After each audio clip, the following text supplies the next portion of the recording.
Hi folks.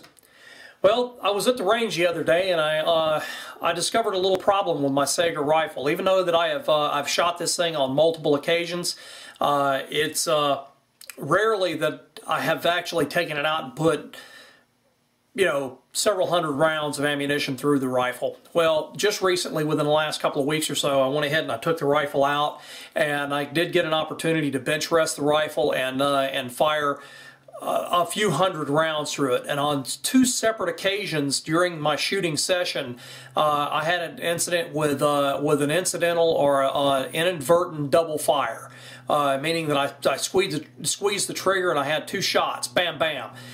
This happened on two separate times during my shooting session. I didn't want this rifle. I don't like the idea of the rifle doing that. It can get you in trouble. They can certainly get you kicked off the range. So I wanted to rectify the problem and fix the problem as quickly as I could. I went ahead and brought the rifle home and took it apart, looked it over to see if I could see what was causing the problem. And right off, I noticed that when you pull the hammer back, the travel between the disconnector and the hammer was very short.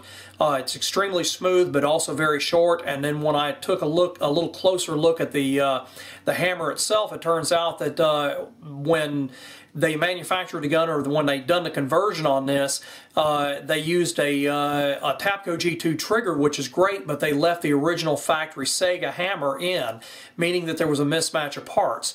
And even though ordinarily that would work perfectly fine, I did go to the Tapco website and discovered that Tapco does not make a Saiga a trigger group for the Saiga platform. And they also said in their website that that if you have a mismatch of parts, you can have an incidental double fire situation occasionally in an isolated incidents, and that's exactly what I had here. Now I'm going to go ahead and show you why Tapco at this time has not manufactured a trigger group for a Saiga rifle.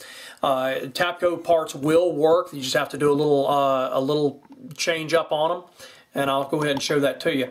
All right, now what I've got here is my Saiga rifle, and you'll notice right off that they've got this little button right here. Now, what this button is a bolt hold open device that when you're at the range and you want to be able to go down range or lay your rifle up on the bench, you can hold that bolt open using that little button, and it's spring loaded so that the range master can come down and they can look at your rifle laying on the table with your hands off of it to make sure that you don't have any ammunition in a rifle.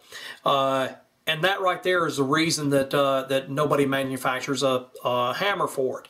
Well, go ahead and break this rifle down, and I want to show you a couple of things. We're going to go ahead and open it up here.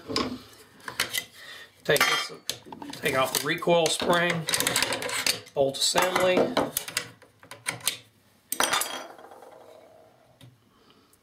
Slide the spring over. This makes it a little easier to get that off if you just slide that springer over. So, oops. Come on. There we go. Give that a little pull. That's your keeper right there. Those things are invaluable, man. Pick up one of those things. I can't speak enough of them. So much easier than the shepherd hook. Okay, now you're going to ease your hammer down. And then you're going to go ahead and pull your springs up, and you're going to hook these springs over the hammer itself. Be a little careful because, it's kind of like setting a mouse trap. If you're not careful, these things will nail you in the fingers and palms, get you in the knuckle, and not fun. It just hurts. I don't know, will that show up? Tell you what, let me reposition that where you guys can see that a little easier. See if that'll show up. It should. Anyway, pull your hammer spring up, and I like to hook them over like so.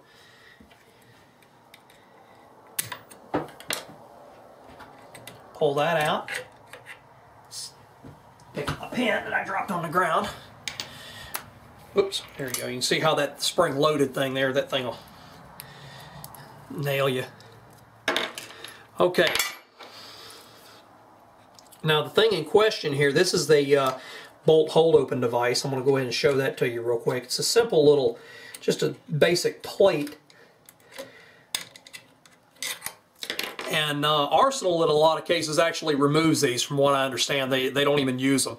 The AK-47 was not originally designed with it. Your Wasser 10s don't come with it. To my knowledge, only the Saiga rifles come with it. I actually like them. I like the feature that that it's kind of an integrated bolt hold open device, so I like to keep these. So that's the reason I like to, I want to modify a hammer to work for this. Okay, here's the original factory hammer. This is the original Saiga hammer. And even though right off the bat you're going to probably notice that it's got this little taper right here, it's also a little shorter right here, and it's got this little notch.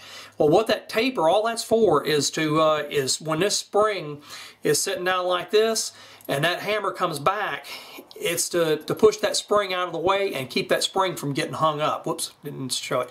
It's just to knock that spring out of the way. That taper is actually not really necessary, so on the modified hammer we're not going to use that taper. But in comparison to a unmodified hammer, this is a standard Tapco hammer. I'm going to go ahead and pan out a little bit.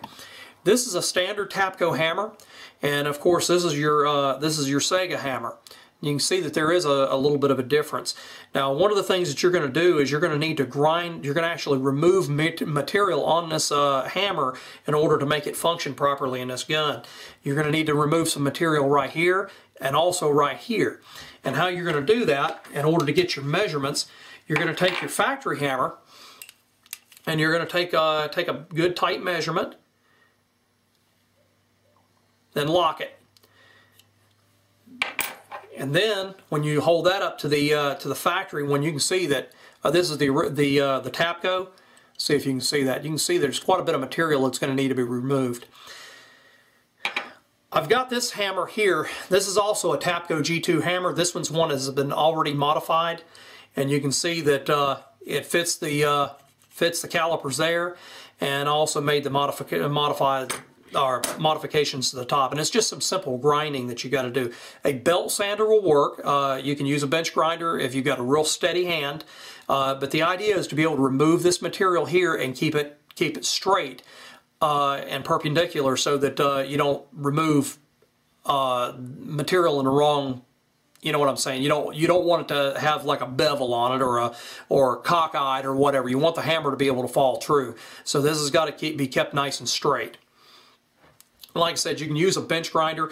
Actually, a belt sander is probably better for that, because you can get a nice smooth finish. And once you're finished grinding it, you're going to grind just a little bit of material, and then you're going to go back to your calipers. You're going to grind a little bit of material, go back to your calipers.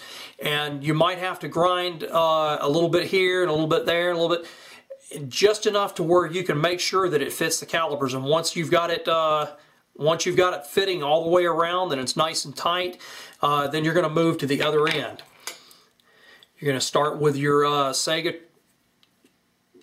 You're going to measure that part right there. Lock it. And then you're going to grind on this part right here, and you're going to continue to measure that. Now, I've taken just a little bit more material off this one than what's on the Saiga one, because I didn't want to put that bevel in it like Saiga had. This trigger has already been checked out. I've already fired the gun several times with it. Actually, I put about 2 magazines through it. I put about 60 rounds through it. Functions perfectly. No issues whatsoever. I even went so far as to polish the face of the hammer there. Makes a huge difference. The fact that you don't have mismatched parts, and it also gives you a compliance part in your rifle, so that you do have an additional compliance part. How are we doing on time over here? I still got 6 minutes. Okay, anyway, basically, like I said, if you want to keep this little deal here, you need to make a little modification to your to this hammer in order to be able to use this. If you want to just, you know, buy a standard Tapco G2 hammer and eliminate this deal, that'll work too. It's totally up to you guys. But we're going to go ahead and we're going to drop this thing back in there.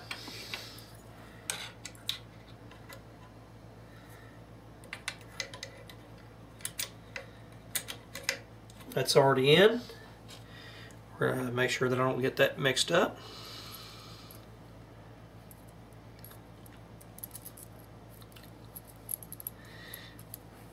My little mouse trap here.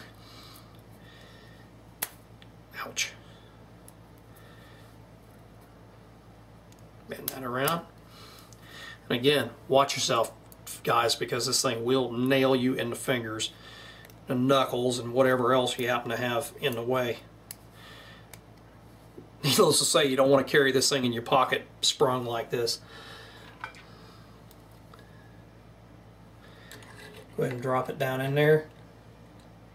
Give it a little twist.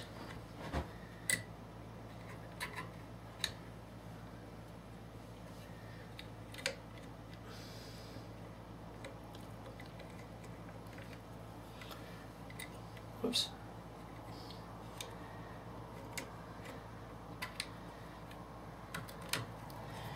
And I can't believe how easy that went in.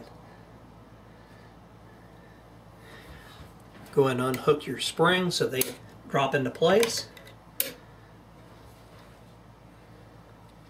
Make sure that everything rides like it's supposed to. Pull your hammer back. Then you're going to put your keeper in. How are we doing on time? Still got a couple minutes. Again, you're going to take your spring and you're going to push this spring over so that you can get your keeper in.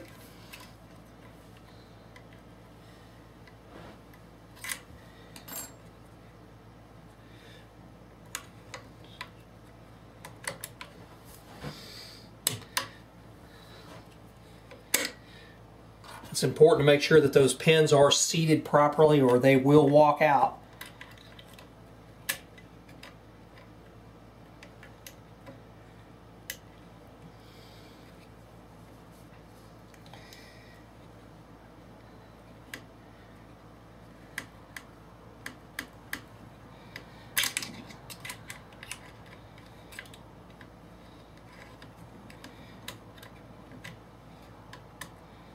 There we go.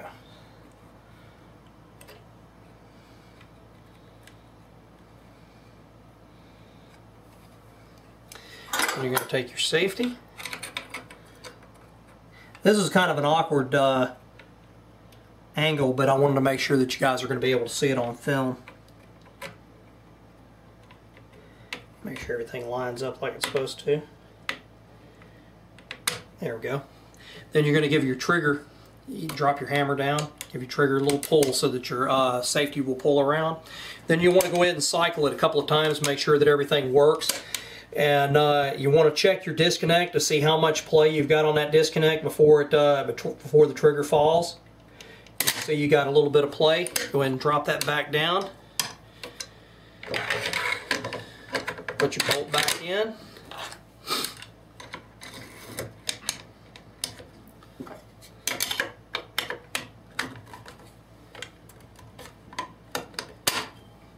Spin that around so you guys can see it.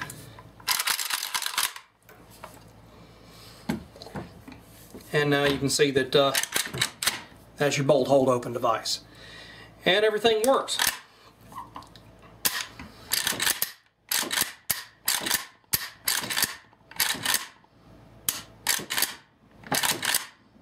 And what you want to do is you want to cycle the rifle a few times to make sure that everything functions right, then take it out and shoot it. Okay guys, well, thank you for watching. I hope this thing was informative. Hope you guys learned a little bit. I enjoyed making these videos, so if you have any suggestions, just give me a holler back, and happy building. Thank you for watching.